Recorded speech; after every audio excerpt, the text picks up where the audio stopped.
A Knight of the Seven Kingdom የመጨረሻው ክፍል የሚጀምረው የትራያል ኦፍ ዘ ሰቨን ትርምስ እንደተጠናቀቀ ነው። ውድድሩ ተጠናቋል። በርካታ ናይቶች ሞተዋል። እናም ብዙዎች ቀጣዩ ንጉስ መሆን አለበት ብለው ያመኑት ፕሪንስ ቤሎር ከዚህ ዓለም በሞት ተለይቷል። በትራያሉ ከነበረው ፍልሚያና ሐዘን በኋላ ለዚህ ሲሪየስ ግር ወደሚያሰኘው ጨዋታ የበዛበት ወደ ሆነው የመጀመሪያው ድባብ እንደገና ይመለሳል። ዳንክ ከፕሪንስ ኤረን ጋር ካደረገው ፍልሚያ በኋላ ክፉኛ ቆስሎ እናገኘዋለን። ከጎኑ ደግሞ ላዮኔል በራቲያን አለ።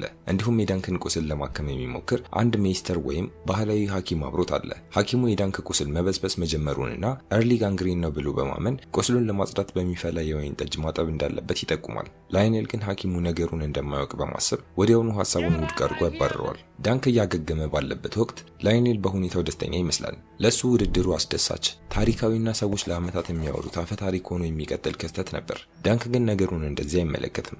ለዳንክ ናይት መሆን ከዛም ታላቅ ውድድር ላይ መዋጋት ወደ ቅዠት ተቀይሯል።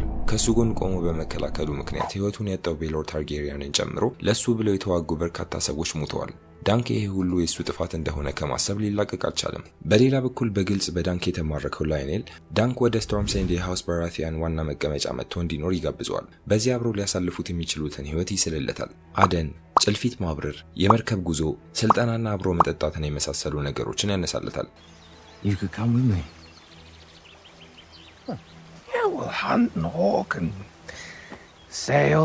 ይህ በመሰረቱ ከበርካታ አስርተ ዓመታት በኋላ በጌም ኦፍ ትሮንስ ክስተቶች ወቅት የላዮኔል ዘር ግንድ የሆነው ሮበርት በራቲያን ይኖርበት የነበረው ተመሳሳይ የአኗኗር ዘይቤ ነው። በዚህ ወሬያቸው መሃል ላዮኔል የብራያን ኦፍ ታርት መኖሪያ ደሴት የሆነችውን ታርተን ይጠቅሳል። ይህ በጣም አስፈላጊ ኢስተር ኤግ ነው፣ ምክንያቱም ደራሲው ጆርጅ አር ማርቲን ብራያን በትክክል የዳንከን ዘ ቶድ ዘር እንደሆነች አረጋግጧል። የቤተሰብ መስመሩ በትክክል እንዴት እንደተገናኘ ባናቅም አንዳንድ መላምቶች ዳንክ ከአንዲት የታርጌሪያን ልዕልት ልጅ እንደነበረውና የልጅ ልጆቿ በመጨረሻ ከሃውስ ታርት ጋር እንደሚጋቡ ይጠቁማል። ይህ ብሬን ለምን ለየት ባለ ሁኔታ ረጅም እንደሆነችና የዳንክ ሺልድ ወይም ጋሻ ከብዙ ዓመታት በኋላ በታርት የጦር መሳሪያ ማከማቻ ውስጥ ለምን እንደተገኘ ያብራራል። ወደ አሁኑ ሁኔታ ስንመለስ ግን ዳንክ ስለ ቅርስ ወይም ስለ ዘር ግንዱ እያሰበ አይደለም። በጥፋተኝነት ስሜት እየተመላለሰ ነው። በዙሪያው ያሉ ሰዎች ሁሉ እየተሰቃዩ እንደሆነ ለላዮኔል ይነግረዋል።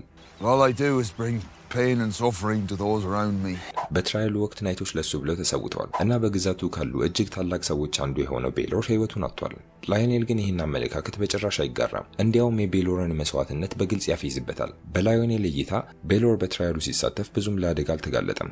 እዚያ የነበሩ አብዛኞቹ ተዋጊዎች እሱን ለማጥቃት አልተፈቀደላቸውም ነበር። የቤሎር የንጉሳዊ ጠባቂዎች ወይም ኪንግስ ጋርድ እሱን ለመጠበቅ ቃለ መሐላ ላይ የፈጸሙ ነበሩ። የወንድሙ ልጆች እንኳን ቢሆን እሱን ለመግደል አይሞክሩም ነበር። የእውነተኛው አደጋ የመጣው ከወንድሙ ከሜካር ታርጌሪያን ብቻ ነበር። እና በጣም የሚያሳዝነው ነገር የሆነውን በትክክል ያ ነው። በፍልሚያው ትርምስ መሃል ሜካር በድንገት ቤሎርን በኃይለኛው አናቱን ይመተዋል። ላዮኔል ነገሩን ይበልጥ በማጋነን ቤሎር አታላይ እንደነበር ይናገራል። እንዲሁም ማንኛውም ድራገን ማለትም ማንኛውም ታርጌሪያን ቢሞት ይሻላል በማለት ይደመድማል። ይህ በጣም ጨካኝ አመለካከት ቢሆንም ላዮኔል ለታርጌሪያን ዳይናስቲ ስላለው ጥላቻ ብዙ ነገር ይናገራል። ጦርነት ሊመጣ እንደሚችልም ፍንጭ ይሰጣል። ይህ አነጋገር በዌስተሮስ ሰፊ ታሪክ ውስጥ ትልቅ ቦታ አለው። በዳንክ የህይወት ዘመን ውስጥ ከብላክፋየር ሪቤሊያንስ ጋር የተገናኙ በርካታ ግጭቶች ይኖራሉ። ተከታታይ የእርስ በርስ ጦርነቶች በታርጌሪያን ዙፋን ላይ ተዋግተዋል። ከብዙ አስርተ ዓመታት በኋላ ደግሞ የላዮኔል የልጅ ልጅ የሆነው ሮበርት በመጨረሻም በሮበርትስ ሪቤሊያን ወቅት የታርጌሪያን ዳይናስቲን ይገለብጣል። በዚህ ንግግራቸው ውስጥ የመጽሐፉ የረጅም ጊዜ አንባቢዎች ወዲያውኑ ያስተዋሉት አንዲት ትንሽ ዲቴል አለች። ላዮኔል ዘ አዘርስ ጊልድ ሚ ይላል። በመጽሐፎቹ ላይ ዋይት ዎከርስ ብዙውን ጊዜ ዘ አዘርስ ተብለው ይጠራሉ። ካራክተሮችን በንዴት ላይ ሲሆኑ ይህን ቃል ይጠቀማሉ። ልክ በዚህ ዘመን እንደዚህ እንደሚሉት። ይህ ቃል በትሮንስ ቲቪ ሾው ላይ ሲጠቀሙት ይህ የመጀመሪያው ነው። በምስሉ ላይ እንደምናየው ይህ ሲን አንድ ታሪክ ይነግረናል። የዳንክ ጋሻ ከጎኑ ለሁለት ተሰንጥቋል። ይህም አሁን ያለበትን የአይምሮ ሁኔታ ያንጸባርቃል። ልክ ጋሻው እንደተሰበረ የእሱም መንፈስ ተሰብሯል። ነገር ግን ኤፒሶዱ ብዙም ሳይቆይ ይበልጥ ከባድ ወደ ሆነ ነገር ይወስደናል። የቤሎር ቀብር። ቤሎር የዙፋኑ ወራሽና የንጉሱ ቀኝ እጅ ቢሆንም ስነስርዓቱ በሚያስደንቅ ሁኔታ አነስተኛ ነበር። አብዛኛው የንጉሳዊ ቤተሰብ አባላት በቦታው የሉም። ምናልባት አሁንም ከኪንግስ ላንዲንግ በመንገድ ላይ ስለሆኑ ሊሆን ይችላል። በሃውስ ታርጌሪያን ባህል መሰረት የቀብር ስነስርዓት ሬሳን ማቃጠል ነው። the blood of the dragons returns to flame እንደሚባለው ማለት ነው። የቤሎር አስክሬን የታርጌሪያን ልብስ ለብሶ ፊቱ እንዲታይ በሚያደርግ ቀጭን የወርቅ የራስ ቆብ ተደርጎለት የሬሳ ማቃጠያው ላይ ተቀምጧል። አጠገቡ የቆመው ሜካር ሙሉ በሙሉ ተሰብሯል። በፊቱ ላይ የሚታየው ሐዘን የእሱ ጥቃት ወንድሙን እንደገደለ ማወቁ ምን ያህል እየፈተነው እንደሆነ በግልጽ ያሳያል። በመቀጠል የቤሎር ልጅ የሆነው ቪላር ታርጌሪያንን እናያለን። እሱም አሁን የአይረን ትሮን ወራሽ ነው። ከጎኑ ሚስቱ ኪያራ ኦፍ ታይራሽ ቆማለች። በደማቅ ሮዝ የፀጉር ቀለሟ በቀላሉ ትለያለች። ይህም የታይሮች ፀጉራቸውን ደማቅ ቀለማትን የመቀባት ባህል ማሳያ ነው። በዚህ ሁሉ ትርምስ መሃል ደግሞ ኤግ ቆሟል። ከዚህ ቀደም እንደምናውቀው ተራ ስኳየር ሳይሆን ዛሬ ንጉሳዊ ቤተሰብ ልዑል እንደሆነ የሚያሳይ ልዑላዊ ልብስና ትልቅ የታርጌሪያን ኮፍያ አድርጓል። ይህ ጊዜ ኤግ የህይወቱ መስቀለኛ መንገድ ላይ የቆመበት ጊዜ ነው። በንጉሳዊ ቤተ መንግስት ውስጥ ልዑል ሆኖ ይቀጥላል ወይስ የዳንክ ረዳት ሆኖ በጉዞ ይቀጥላል? ይህ ውሳኔ የሁለቱም ካራክተሮች የወደፊት እጣ ፈንታና በመጨረሻም የሰባቱን ግዛቶች እጣ ፈንታ የሚወስን ነው። የማቃጠል ስነ ስርዓቱ ከተጠናቀቀ በኋላ አብዛኛው ሰው ከውድድሩ ቦታ እየወጣ ነው። ድንኳኖች እየፈረሱ፣ የክብር መቀመጫዎች እየተነሱ ነው። ከጥቂት ቀናት በፊት በደስታ የተሞላው ቦታ አሁን በድንገት ባዶ ሆኗል። ዳንክ ከመሄዱ በፊት አንድ ተጨማሪ ሰው ያገኛል። የሲን በቀጥታ ከመጽሐፉ የተወሰደ ሲሆን በዚህ ኤፒሶድ ውስጥ ካሉት እጅግ ስሜታዊ ሞመንቶች አንዱ ነው። ቬላር አሁን የአይረን ትሮን ወራሽ ነው። አባቱ በህይወት የለም። የዚያ እውነት ክብደትን በአንድ ጊዜ እየተጫነው ነው። ፊልሙ ቬላርን በቅርበት ያሳየናል። ልክ እንደ አባቱ ከዶርኒሽ አያቱ ከማሪያል ማርቴን የወረሰው ጠቆር ያለ ጸጉር አለው። ነገር ግን በውስጡ የታርጌሪያን የሲልቨር ቀለምም ያለበት መስመር ይታይበታል። አይኖቹ እንኳን በሆነ መልኩ የቤሎርን መልክ ያንጸባርቃሉ። ሁለቱም ተዋናዮች ሄትሮክሮሚያ ወይም የተለያየ ቀለም ያላቸው አይኖች ስላሏቸው ለአባትና ልጅ ተመሳሳይ አስገራሚ ገጽታ ሰጥቷቸዋል። በንግግራቸው ወቅት ቬላር ልብ የሚሰብር አንድ ነገር ይናገራል። ቤሎር የሞተው የቬላርን አርመር ወይም የጦር ትጥቅ ለብሶ ነበር። አሁን ቬላር እንዲህ ቢሆን ኖሮ ብሎ ከማሰብ ሊታቀብ አልቻለም። አርመሩን ባልሰጠውስ? እኔ በሱ ፋንታ ብዋጋስ? ቤሎር አሁንም በህይወት ይኖር ነበር? ይህ ጥያቄ በዚህ ኤፒሶድ ሳይመለስ ተጠናቋል። አምላክ ለምን እንደ ቤሎር ያለ ታላቅ ሰው እንደ ኤገን ደ ኮንከረር ታላቅ ንጉስ ሊሆን ይችላል ተብሎ የሚጠበቅን ሰው ወስዶ እንደ ዳንክ ያለ ሰው በህይወት ይተዋል? ዳንክ ለዚህ ጥያቄ መልስ የለውም። እውነቱን ለመናገር ፊልሙ መልስ አይሰጠንም። ምክንያቱም ያ ጥያቄ በዚህች ዓለም ላይ የሚከሰቱ ክስተቶች ትርጉም አላቸው ወይስ አሰቃቂ ነገሮች በዘፈቀደ የሚከሰቱ ናቸው የሚለውን ዳንክን በቀሪው የህይወት ዘመኑ ሁሉ የሚከተል መሪ ሀሳብ ነው። ዳንክ ከካምፑ እንደወጣ ሰዎች የሚያዩት እይታ ሁሉንም ነገር ይነግረናል። አንዳንዶች እንደ አንድ ለእውነት የቆመ ናይት ሲያዩት፣ ሌሎች ደግሞ የፕሪንስ ቤሎር ሞት ምክንያት እንደሆነ አድርገው ይመለከቱታል። የዝና እስከ ሞቱ ድረስ አብሮት ይዘልቃል። እንደ እድል ሆኖ ዳንክን አሁንም እንደ ጀግና የሚያይ ሰው አለ። እሱም ሬመን ፋስዌይ ነው። ሬመን ወደ ዳንክ በመቅረብ ረዘም ላለ ጊዜ ያቅፈዋል። ትራያል ኦፍ ዘ ሰቨን ከተጠናቀቀ በኋላ ሬመን ካጎቱ ልጅ ከስቴፈን ፋስዌይ ጋር ያለውን ግንኙነት በይፋ አቋርጧል። በመጀመሪያ ሬመን የቤተሰቡ ምልክት ቀይ አፕል ሆኖ ለስቴፈን ያገለግል ነበር። ነገር ግን ስቴፈን ዳንክን ከርቶ ከኤሪያን ታርጌሪያን ጎን ሲቆም ሬመን ክብሩን መርጦ ከዳንክ ጎን ለመቆም ወሰነ። ይህ ውሳኔ ሙሉ በሙሉ አዲስ የሆነ ቤተሰብ ቅርንጫፍ እንዲፈጠር አድርጓል። ሬመን ጋሻውን ከቀይ አፕል ወደ አረንጓዴ በመቀባት ከበሰበሰ ቀይ አፕል ይልቅ ያልበሰለ አረንጓዴ አፕል መሆን እመርጣለሁ በማለት ይናገራል። በዚህም መንገድ ከአንድ ክፍለ ዘመን በኋላ በጌም ኦፍ ትሮንስ ክስተቶች ጊዜም የአረንጓዴው አፕል ፋስዌይ ቅርንጫፍ ተፈጠረ። ሬመን ከዚህ በላይ ትልቅ ዜና አለው። ሊያገባ ነው። ሊያገባት ያቀዳት ሴት ዳንክ ቀደም ብሎ ያገኛትን ሬድ የምትባለዋን ባለቀይ የጸጉር ሴት ናት። አሁን ግን ራሷን ሌዲ ሮዋን ብላ ትጠራለች። ከሬመን ልጅ እንደጸነሰችም ትናገራለች። ይህም ሬመን ለጋብቻ ጥያቄ እንዲያቀርብ ግድ ብሎታል። በእርግጥ እርጉዝ መሆኗ አለመሆኗ ግን አጠያያቂ ነው። ሁኔታው የዳንክን ታሪክ በሚያስገርም ሁኔታ ያንጸባርቃል። ዳንክ የናይት ማዕረግ ለራሱ በመስጠት አዲስ ማንነት እንደገነባ ሁሉ ሮዋንም እንደከበረች ሴት በመቅረብ አዲስ ማንነት ተገነባለች። ሁለቱም ከማህበረሰቡ ዝቅተኛ እርከን የመጡና ይህን የማይፈቅድ ዓለም ውስጥ ወደ ላይ ለመውጣት የሚሞክሩ ሰዎች ናቸው። እውነቱን ለመናገር ዳንክ ለሬመን ደስተኛ ይመስላል፣ ምንም እንኳን በሁኔታ ውስጥ ምን እየተካሄደ እንደሆነ ቢረዳም። ከዚያ በኋላ ዳንክ በመጨረሻ ሜካር ታርጌሪያንን አገኘው። ሜካር ወንድሙ ቤሎር በህይወቱ ዘመን ያደርገው እንደነበረው በጸጥታ መጽሐፍ እያነበበ ነው። ይህ የቤሎር ሞት በሜካር ላይ ምን ያህል ተጽዕኖ እንዳሳደረ ያሳያል። ምንም እንኳን ሜካር ብዙውን ጊዜ ጨካኝና ልበ ደንዳና ቢሆንም አሁንም ግን በጥልቅ ሐዘን ውስጥ እንዳለ ግልጽ ነው። ከሁሉም በላይ ደግሞ በተፈጠረው ነገር የጥፋተኝነት ስሜት ይጫነዋል። ሜካር ለዳንክ ቀጥታ እንደነገረው የቤሎር ሞት በአጋጣሚ ነበር። በወሬያቸው መሃል ሜካር ሰዎች ስለ ቤሎር ሞት ለዘላለም ሊያወሩ እንደሚችሉ ተቀብሏል። ምንም እንኳን አደጋው ድንገተኛ ቢሆንም በግዛት ውስጥ ያሉ ብዙሃን ወንድሙን ሆን ብሎ እንደገደለው ይገምታሉ። በፍልሚያው ትርምስ ውስጥ ሳያውቀው ወንድሙን ይመተዋል። በዌስትሮስ ዓለም ውስጥ የገዛ ቤተሰቡን አባል መግደል ወይም ኪንስሌይንግ ከምንም ወንጀል በላይ ትልቅ ወንጀል ነው። የቤተሰቡን አባል የገደለን ሰው የሚያህል የተረገመ ሰው የለም የሚል አባባልም አላቸው። ጥቃቱ በእውነት በአጋጣሚም ሆነ አልሆነም ሜካር ያንን የጥፋተኝነት ስሜት እስከ ዕለተ ሞቱ ድረስ ይሸከመዋል። ውይይታቸው እንደገና ወደ ትልቁ የፍልስፍና ጥያቄ ያመራል። አምላክ ይህንን አስቦበት ነው ወይስ ምንም አይነት መመሪያ የሚሰጥ አምላክ የለም? ምናልባት ምንም አይነት ትርጉም የለውም። ሜካር በመቀጠል ስለ ልጁ ስለ ኤረን ታርጌሪያን ምን እንደሚያደርግ ይገልጻል። ኤረን አመፀኛ ባህሪው እንዲረጋጋ ተስፋ በማድረግ ወደ ፍሪ ሲቲስ እንዲሄድ ይደረጋል። በመጽሐፍ ውስጥ በተለይ ወደ ሊስ እንደሚላክ ተጠቅሷል። ይህም በመሸታ ቤቶችና በባርነት ታዋቂ የሆነች ውብ የደሴት ከተማ ናት። እውነት ለመናገር እንደ ኤሪያን ላለ ሰው ባህሪ መለወጥ ከተማዋ ጥቅም ያላት አትመስልም። ግን ሜካር ከዚህ ውጪ መፍትሄ አልታየውም። በስተመጨረሻ ሜካር ለዳንክ አንድ እድል ይሰጠዋል። ሜካር ዳንክ ወደ ሰመርሆል መጥቶ እንዲያገለግለው ጋበዘው። ይህም የታርጌሪያን ፓላስ በስቶርምስላንድ ከዶርን ጋር የሰላም ምልክት ሆኖ የተገነባ ቤተ መንግስት ነው። ለዳንክ በዚህ ዓለም ውስጥ እንደገና ለመነሳት ሌላ እድል ነው። ይህን ጥያቄ መቀበል ማለት ቤሎርን ወደ አስገደለው ዓለም ወደ ንጉሳዊ ቤተሰብ ፖለቲካ ውስጥ መግባት ማለት ነው። እናም እዚህ ጋር የሚወስነው ውሳኔ በመጨረሻ ወዴት እንደሚሄድ ይወስናል። ለሁለቱም ለዳንክና ከሱ ጋር ለመጓዝ በመጠበቅ ላይ ላለው ትንሹ ልዑል።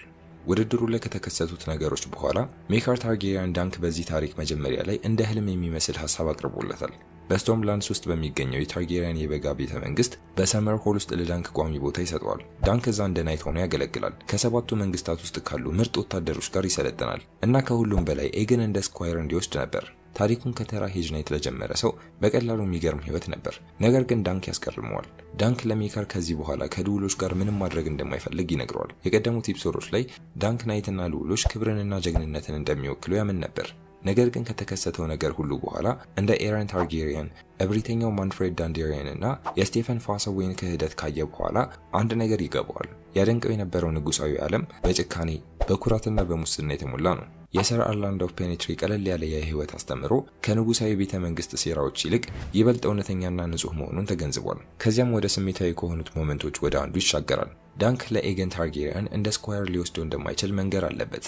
ዳንክ ከሜካር የቀረበለትን እድል እንደሚቀበል ተስፋ በማድረግ በድብቅ በአቅራቢያው ያዳምጥ ነበር። ይልቁንም ዳንክ እምቢ ማለቱን ይሰማል። ኤግ በሰማው ነገር ተናዷልም፣ ልቡም ተሰብሯል። በእሱ አስተያየት ዳንክ እንደከዳው ነው የሚሰማው። ያደነቀውና የሚያምነው ናይት በድንገት ፍጹም የተለየ ሰው ሆኖ አግኝቶታል። በመካከላቸው ክፍተት ይፈጠራል። ነገር ግን ኤግ ያልተረዳው ለምን ዳንክ እምቢ እንዳለ ነው። ዳንክ በዙሪያው ያሉ ሰዎች ሁሉ እንደሚጎዱ ከልቡ ያምናል። ቤሎር ለሱ ሲዋጋ ሞተ። ሌሎቹም ናይቶች ከሱ ጋር ሲፋለሙ ሞተዋል። ኤግም ከሱ ጋር መጓዙን ከቀጠለ መጨረሻ ላይ ተመሳሳይ ዕጣ ፈንታ ሊደርስበት ይችላል ብሎ ያስባል።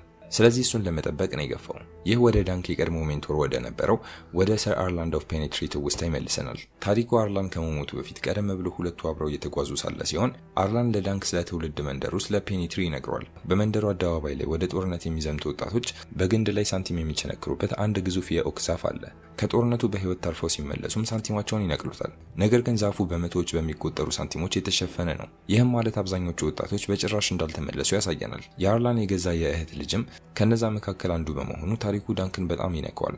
ይህም የናይት ህይወት ምን ያህል አደገኛ እንደሆነ ማሳያ ነው። ከዚያም ዳንክ ምናልባትም ለዓመታት ሲያስበው የነበረውን ጥያቄ ይጠይቃል።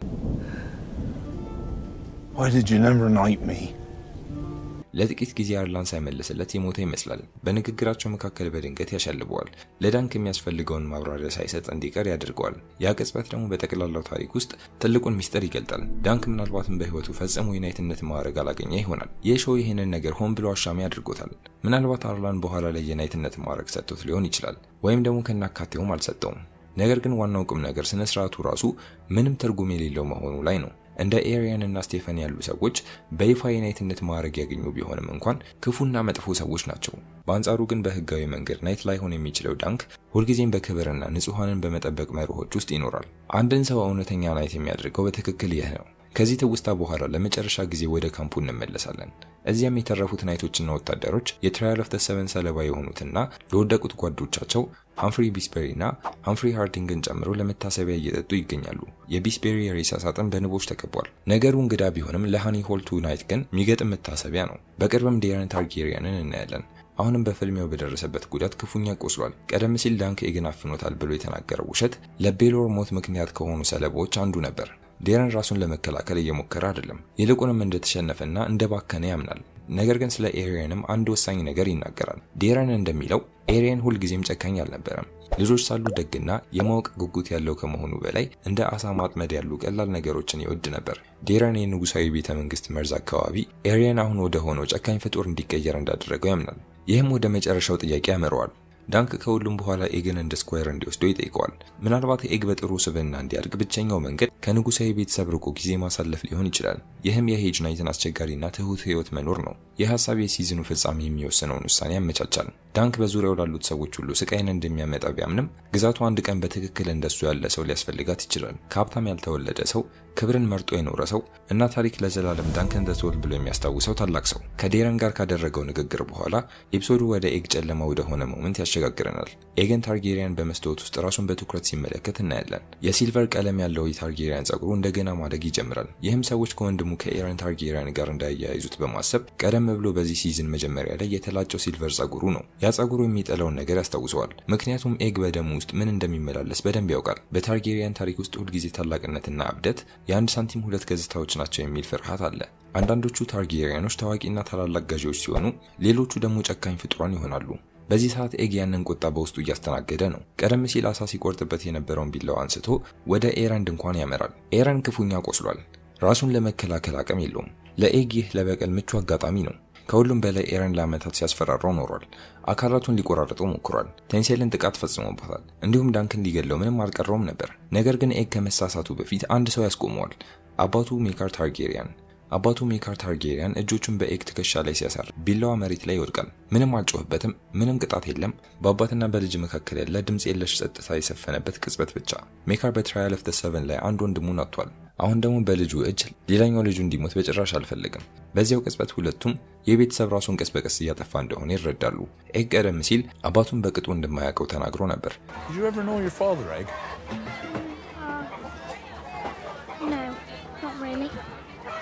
ሜካርም ልጆቹን ቢወድም ከነሱ ጋር መቀራረብና መግባባት በእጅጉ እንደሚከብደው ግልጽ ነው። በብዙ መንገዶች ዳንክ ሜካር መቼም ሊሆንለት ከሚችለው በላይ ለኤግ የተሻለ አባት መሆን ችሏል። ዳንክ ከመሄዱ በፊት አንድ ሌላ ሰው ያገኛል።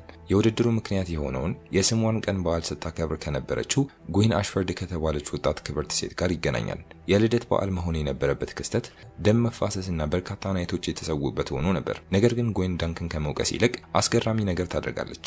ትክክለኛውን ነገር እንዳደረገ ትነግረዋለች። ለመጀመሪያ ጊዜ አንድ ሰው ሁኔታውን በትክክል ዳንክ በሚያየው መንገድ ተመልክቶለታል። ይህም ለመጨረሻው ጥያቄ ድፍረት ይሰጠዋል። ዳንክ እንደገና ከሜካር ጋር ለመነጋገር ይመለሳል። በዚህ ጊዜ ፕሪንስ ኤግን እንደ ስኳየር አድርጎ እንደሚወስደው ይነግረዋል። ነገር ግን በአንድ ቅድመ ሁኔታ ብቻ። ኤግ በሰመር ሆል ውስጥ እንደ ልዑል አይኖርም። ይልቁንም የሂጅ ናይትን ህይወት ይኖራል። ይህም ማለት የመንገዶች ላይ ጉዞዎች፣ በፈረስ ጋጣዎች ውስጥ መተኛት፣ ተራ ምግቦችን መመገብና የዝቅተኛውን ህዝብ ህይወት ምን እንደሚመስል በተግባር መማር ማለት ነው። በመጀመሪያ ሜካር በዚህ ሐሳብ ቅር ይሰኛል። አንድ የታርጌሪያን ልዑል እንደ ተራ ሰው እንዲኖር ማድረግ የንጉሳዊ ቤተሰብ ስለ በላይነታቸው የሚያስቡትን ነገር ሁሉ የሚፈታተን ነው።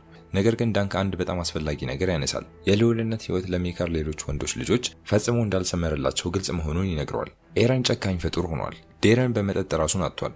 ሌላኛው ልጁ ደግሞ ሜስተር ለመሆን ሩቅ ቦታ እየተማረ ይገኛል። የቀረው ኤግ ብቻ ነው። ሜካር እሱን የመጨረሻ ልጄ ብሎ ይጠራዋል። ይህንን ያለው ኤግ ትንሹ ልጅ ስለሆነ ብቻ ሳይሆን ሜካር አሁንም በጥሩ ስብዕና ሊያድግ ይችላል ብሎ የሚያስበው የመጨረሻ ልጁ በመሆኑም ጭምር ነው። ቢሆንም ግን ሜካር ወዲያውኑ ለመስማማት ልቡ አይፈቅድለትም። ስለዚህ ዳንክ ብቻውን ጉዞውን ይጀምራል። ወደ ካምፑ ከተመለሰም በኋላ ልክ የፔኒትሪ ሰር አርላንድ እንዳስተማረው ሁሉ እንደ ተንከራታች ሂጅ ናይት ጉዞውን ለመቀጠል መዘጋጀት ይጀምራል። ከዚያም ሬመን ፋሰዌ አንድ የመጨረሻ አስገራሚ ስጦታ ይዞ ይደርሳል። ቀደም ሲል በሲዝኑ መጀመሪያ ላይ ዳንክ ለውድድሩ የጦር ትጥቅ መግዣ የሆነው ዘንድ የሸጣትን ስዊት ፉት የተባለችውን የድሮ ፈረሱን መልሶ ገዝቶለታል።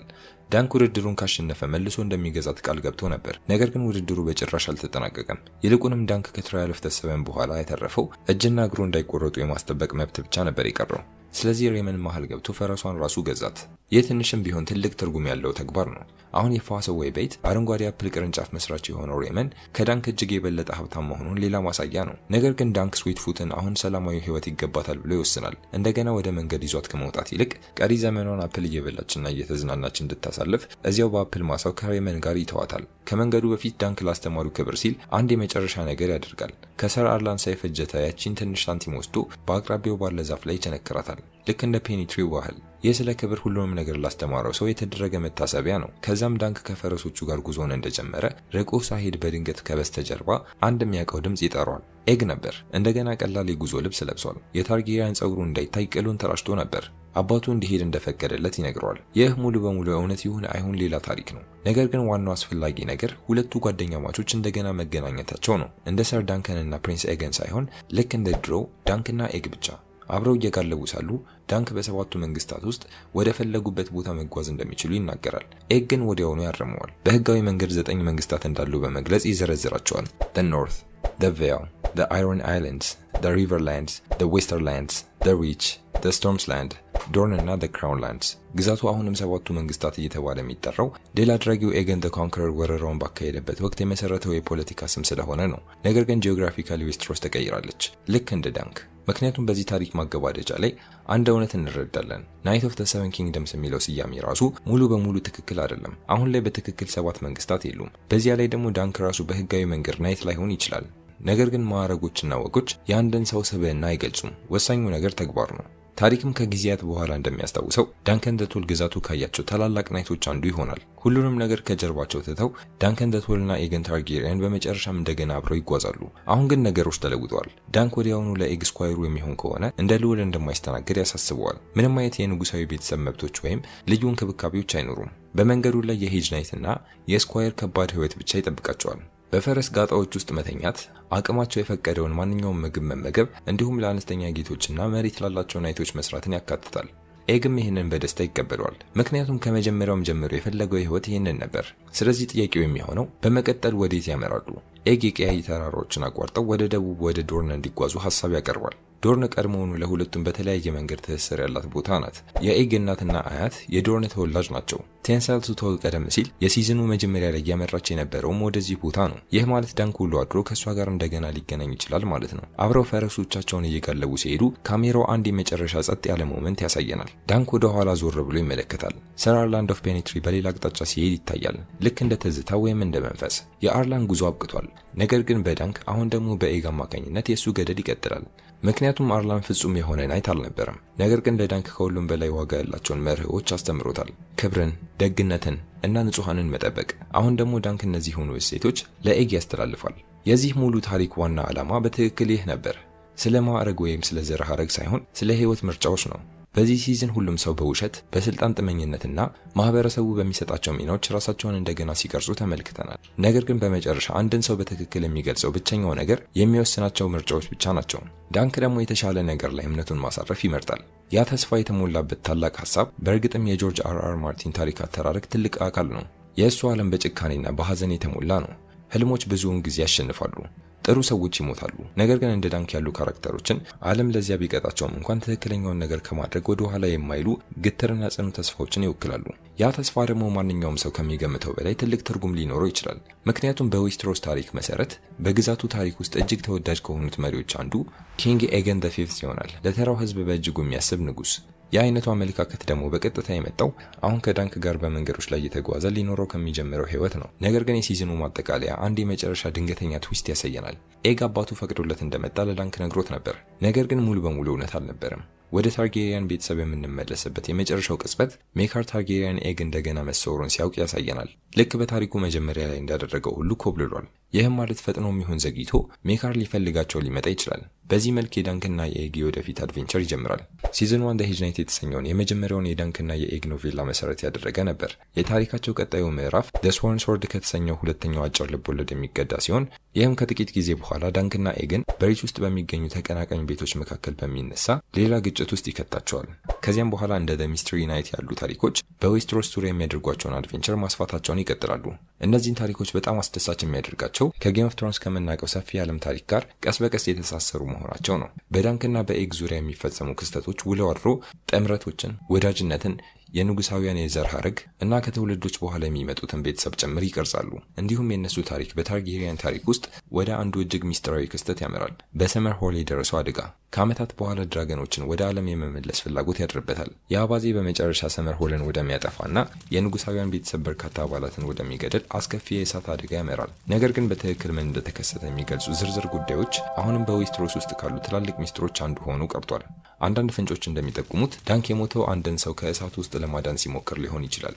ምናልባትም የወደፊቱን ዘመን የሚቀርጹትን የታርጌሪያን የዘር ሐረግ አባላትን እንደ ዴኔሪስ ታርጌሪያን እና ጆን ስኖው ያሉ ሰዎችን አያቶቻቸውን ለማዳን ሊሆን እንደሚችል ይታመናል።